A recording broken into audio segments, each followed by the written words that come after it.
Cases लगातार बढ़ते जा रहे थे। लॉकडाउन लगाने की वजह से और भी अन्य कई कारणों की वजह से 26 अप्रैल को आके 35% पॉजिटिविटी रेट बढ़ गया था। 35% बहुत ज़्यादा होता है, मतलब 100 लोगों का अगर हम टेस्ट करते थे तो 35 लोग उसमें पॉजिटिव निकलते थे। 26 अप्रैल के बाद से चूंकि लॉकडाउन लगाया था, एक तरह से थोड़ी सी चेन टूटनी चालू हुई थी इसकी, कोरोना की।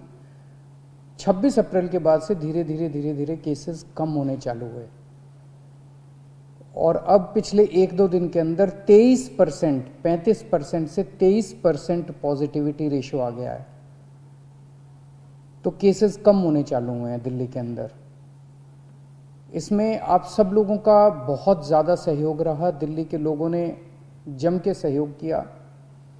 आप लोगों ने लॉकडाउन का पूरी तरह से पालन किया और ये हम सब लोगों की, अपने परिवार की ज़िंदगी और उनके स्वास्थ्य की बात है। हम किसी पे, कोई भी किसी पे एहसान नहीं करा, हम सब के अपने लोगों के स्वास्थ्य की और ज़िंदगी की बात है।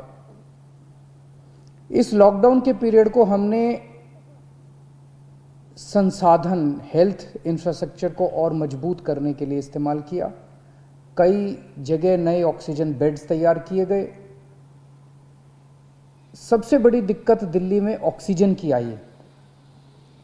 नॉर्मल टाइम में जितनी ऑक्सीजन चाहिए होती है अस्पतालों में, उससे कई गुना ऑक्सीजन की ज़रूरत पड़ने लगी, क्योंकि अब जितने भी मरीज आते थे कोरोना में उन सबको ऑक्सीजन की ज़रूरत थी, तो कई गुना ऑक्सीजन की ज़रूरत अचानक पड़ने लगी। पिछले कुछ दिनों में केंद्र सरकार के साथ मिलके और हाई कोर्ट और सुप्रीम कोर्ट के आदेशों से, केंद्र सरकार के सहयोग से अब ऑक्सीजन की स्थिति दिल्ली के अंदर काफ़ी सुधरी है पिछले कुछ दिनों में।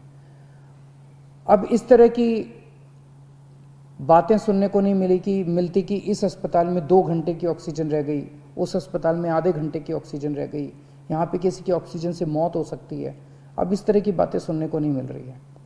तो इस लॉकडाउन के पीरियड को हमने अपने सिस्टम को भी सुधारने में काफ़ी प्रयास किए। पिछले कुछ दिनों से वैक्सीन को भी बड़ी